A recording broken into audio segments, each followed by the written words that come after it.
उत्तर प्रदेश प्रवक्ता और सहायक अध्यापक भर्ती टीजीटी के आपके 27,000 पद रिक्त हैं, जिसको लेकर के चयन बोर्ड पर अभ्यर्थियों द्वारा धरना प्रदर्शन किया जा रहा है। जैसा कि चयन बोर्ड ने पहले ही यहाँ पर वादा किया था कि 31 अक्टूबर तक आपकी जो है ये टीजीटी पीजीटी की जो पद निकले हुए थे वो भर्ती संपूर्ण कर ली जाएगी और उसके बाद नया विज्ञापन जारी किया जाएगा।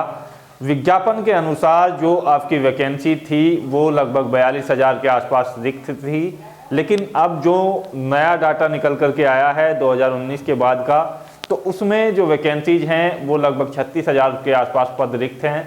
अनुमान ये है कि 27,000 के आसपास आपके जो पद हैं उन पर वैकेंसीज निकाली जा सकती हैं, जिसके लिए छात्र जो हैं अब चयन बोर्ड की ओर अपना रुख कर चुके हैं, क्योंकि 31 अक्टूबर तक रिजल्ट घोषित कर दिया है चयन बोर्ड ने अपने वादे के मुताबिक।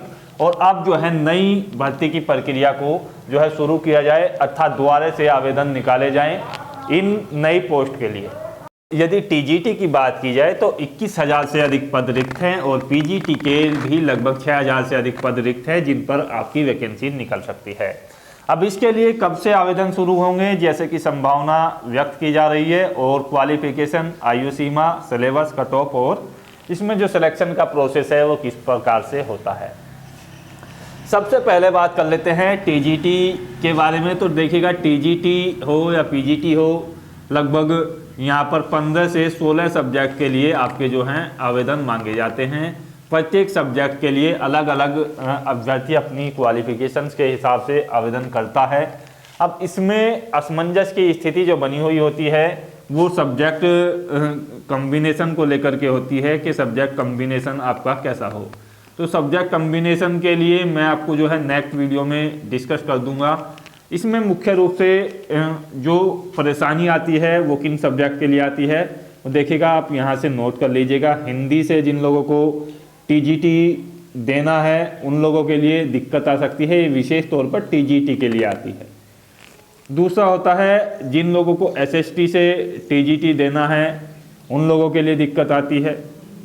और तीसरा जो है यहाँ पर साइंस वालों के लिए दिक्कत आती है कि साइंस और इसमें बायो का भी आपका पार्ट जो है शामिल किया जाता है।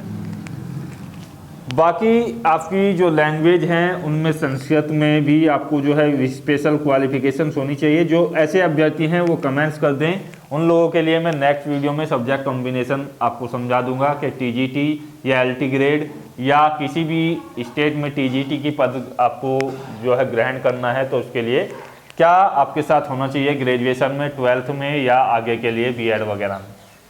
तो यहाँ से सीधे तौर पर सबसे पहले बात करते हैं आवेदन के संबंध में। तो आवेदन के लिए जैसा कि आयोग ने पहले ही कहा था कि ये भर्ती पूर्ण होने के बाद अगली भर्ती भी इसी वर्ष जो है कराने की कोशिश की जाएगी, लेकिन यहाँ से आवेदन की प्रक्रिया को देखते हुए अभी जो टीजीटी और पीजीटी का प्रोसेस चल रहा है उसमें स्कूल आवंटन के लिए अभी जो है प्रोसेस चल रहा है।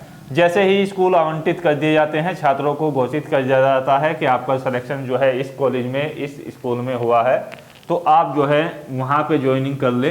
तो उसके बाद जो है आयोग का काम खत्म हो जाता है और नई भर्ती की ओर ये जो है प्रोसेस जारी हो जाती है। तो संभावना यही है कि नवंबर लास्ट या आपका जो है दिसंबर माह में इसके लिए आपको आवेदन देखने की प्रक्रिया मिल जाए। तो दिसंबर माह में आप मान करके चलिएगा कि इसके लिए आवेदन हो जाए, और इसकी जो डेट होगी एग्जाम्स की वो भी काफ़ी जल्द घोषित करेगा माध्यमिक चयन बोर्ड, क्योंकि जिस तरीके से भर्ती की प्रक्रिया की गई है इतनी फास्ट तरीके से, आमतौर पर 3 से 4 वर्ष जो है चयन बोर्ड को लग जाते थे भर्ती की प्रोसेस पूरी करने में, लेकिन यहाँ एक जो है मिसाल पेश की है चयन बोर्ड ने कि काफ़ी ज़्यादा फास्ट ये प्रक्रिया की गई है। अब इसके लिए क्वालिफिकेशंस में आपके पास देखिएगा यूजी यानी कि ग्रेजुएशन में आपकी जो है 50% मार्क्स के साथ हो, साथ ही साथ आपका जो सब्जेक्ट है वो आप जो है ग्रेजुएशन के बेसिस पर लेंगे। सब्जेक्ट कॉम्बिनेशन के लिए नेक्स्ट वीडियो में आपको डिस्कस कर दिया जाएगा। प्लस आपके साथ बीएड होनी चाहिए, और ये जो बीएड है ये मैं आपको बोल रहा हूँ टीजीटी के लिए, टीजीटी वाली पोस्ट के लिए। पीजीटी के लिए अभी मैं आपको क्वालिफिकेशन डिस्कस करूंगा कि पीजीटी के लिए आपकी क्या क्वालिफिकेशन होनी चाहिए। ये जो 15 से 16 सब्जेक्ट हैं ये आपके पीजीटी के लिए भी होंगे और टीजीटी के लिए भी होंगे। तो ये जो टीजीटी वाले कैंडिडेट्स हैं उनके पास ग्रेजुएशन होना चाहिए और बीएड होना चाहिए। यूपी टीईटी या सीटेट की जो है इसमें कोई बाध्यता नहीं है, ये आपके पास हो या ना हो इससे कोई फर्क नहीं पड़ता है। इसमें क्या होना चाहिए कि आपके पास पीजी होनी चाहिए, पोस्ट ग्रेजुएट, और ये जो पोस्ट ग्रेजुएट है ये कैंडिडेट्स जो है अपने स्पेशल सब्जेक्ट में हो वो उसी से आपका जो है आवेदन कर सकता है उसी पोस्ट के लिए। जैसे आपने इतिहास से एमए किया हुआ है तो इतिहास से कर सकते हैं आपने एमएससी की हुई है गणित से या साइंस से या फिजिक्स केमिस्ट्री मैथ वगैरह से, तो आप जो है अपने सब्जेक्ट के लिए आवेदन कर सकते हैं। आपने एमकॉम किया हुआ है तो आप कॉमर्स के लिए आवेदन कर सकते हैं। तो इसमें क्या होता है, बस पोस्ट ग्रेजुएट कैंडिडेट्स आवेदन कर सकते हैं।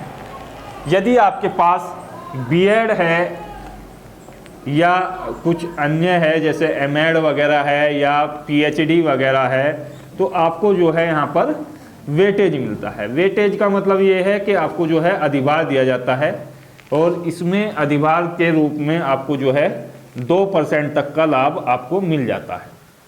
इसमें स्पोर्ट वगैरह के कैंडिडेट्स को भी अधिभार दिया जाता है हालांकि, लेकिन उनके बारे में ज़्यादा डिस्कस ना करते हुए मैं ये बताना चाहूँगा कि 2% का मतलब होता है 10 अंक तक का आपको जो है अधिभार दिया जा सकता है। तो ये सीधे तौर पर आप लोगों के लिए यहाँ पर क्वालिफिकेशन थी। अब थोड़ा सा एज के बारे में देख लेते हैं कि एज आपकी क्या होती है। एज होती है आपकी देखिएगा 21 से 40 वर्ष तक, 21 से 40 वर्ष तक। ओबीसी कैंडिडेट्स को लिए जो है 3 वर्ष एक्स्ट्रा हो जाती है और एससी कैंडिडेट्स के लिए या एसटी कैंडिडेट्स हैं या महिला कैंडिडेट्स हैं तो आपको जो है 5 वर्ष एक्स्ट्रा मिल जाते हैं ये सामान्य जाति के मुकाबले आवेदन करने के लिए। तो ये आपकी एज की लिमिट होती है। सिलेबस में आपको जो है यहाँ पर दिए जाते हैं देखिएगा 2 घंटे में 125% आपको हल करने होते हैं जो आप जिस भी सब्जेक्ट से आवेदन करते हैं। जैसे कि मैंने आपको बताया कि सब्जेक्ट कब सभी होते हैं, हिंदी, इंग्लिश, संस्कृत, उर्दू आपका, और ये लैंग्वेज में आ जाते हैं। इतिहास, भूगोल और आपकी जो साइंस वगैरह होते हैं जैसे गणित, भौतिक विज्ञान, रसायन विज्ञान या इस तरीके के जितने भी सब्जेक्ट हैं, लगभग 15 से 16 सब्जेक्ट की वैकेंसी यहाँ पर आती है। उसके ही आपसे जो है 125 क्वेश्चन पूछे जाते हैं और ये जो स्तर है ये आपका कक्षा 6 से लेकर के ग्रेजुएशन यानी कि यूजी तक का स्तर आपसे क्वेश्चनों का पूछा जाता है। क्वेश्चन के लिए ज़्यादातर आप जो हैं यदि आप किसी सब्जेक्ट विशेष से आवेदन करना चाहते हैं तो उसके प्रीवियस पेपर्स आप देख लीजिएगा। यदि बात की जाए इसके सिलेक्शन प्रोसेस और कट ऑफ के बारे में तो देखिएगा सिलेक्शन प्रोसेस में जैसा कि मैंने आपको बताया कि केवल रिटिन के आधार पर होगा। हालांकि पीजीटी की जो पोस्ट है इसमें रिटिन के साथ साथ जो है इंटरव्यू भी शामिल किया जाएगा। इसमें रिटिन तो आपका होगा ही, 125 सवाल तो आपके होंगे ही, इसमें इंटरव्यू को भी इंक्लूड किया जाता है। तो इंटरव्यू हालांकि आपका ज़्यादा नहीं है, केवल 50 अंक का है और आपका जो पेपर है उसके 450 अंक है। तो यहाँ से रिटिन पर ही ज़्यादा फोकस बनता है क्योंकि इंटरव्यू तो आपको रिटिन के बाद ही सेलेक्ट किया जाएगा। बाकी टीजीटी में आपका इंटरव्यू नहीं है, वो डायरेक्ट आपका 125 क्वेश्चन से ही सिलेक्शन होगा। कट ऑफ प्रत्येक सब्जेक्ट के लिए अलग अलग आपकी बनती है। ये आपके सब्जेक्ट और उसके पेपर पर निर्भर करता है। जैसे कि एसएसटी का पेपर जो है पहले काफ़ी हल्का आता था तो उसकी कट ऑफ काफ़ी ज़्यादा थी, लेकिन इस बार जो है काफ़ी हार्ड पेपर आया तो कट ऑफ कम रह गई। तो पेपर के स्तर पर निर्भर करता है। प्रीवियस पेपर देख सकते हैं। कट ऑफ जानने के लिए आप जो है माध्यमिक चयन बोर्ड की वेबसाइट पर देख सकते हैं अपने सब्जेक्ट की कट ऑफ, कि आप किस सब्जेक्ट से देना चाहते हैं और कैसा आपका पेपर आता है। इस वीडियो के माध्यम से ज़्यादा सटीक जानकारी आपको देने का प्रयास किया गया है। अच्छी लगी हो तो शेयर कर दीजिएगा। जय हिंद, धन्यवाद, जय भारत।